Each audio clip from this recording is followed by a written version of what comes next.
Let's go to a report that was recently published. It was Dr. Sabas Savuri of a fund, also another fund manager, John.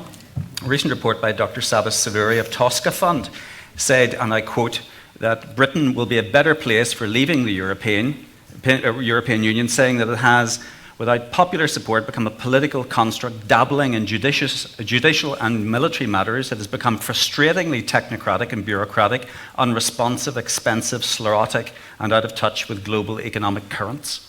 What do you think, Owen? Well, I think I've already answered that. This was always, I won't bore on, this was always a political project. And it is remarkable how far they've got it. But now we have come to the fork in the road. We have to wish them well as they create this new entity around the Eurozone.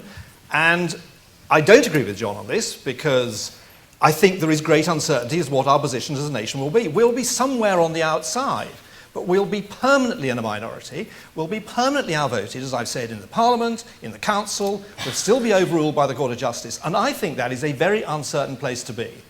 And what is absolutely clear is that they are determined to drive ahead. And they've been splendidly open this time. The Five Presidents' report was published last summer. It is absolutely clear where they intend to go. And I think it's actually the logical conclusion of the whole project.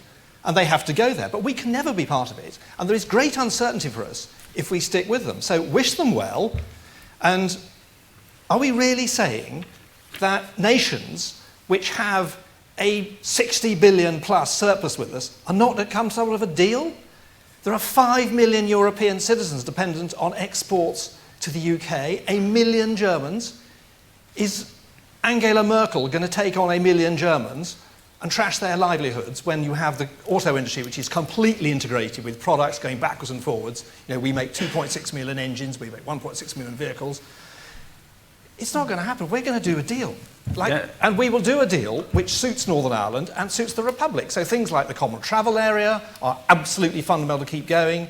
Things like the border, free passage of goods, which the two committees of the Dáil, both houses of the Dáil came up with, said it's fundamental.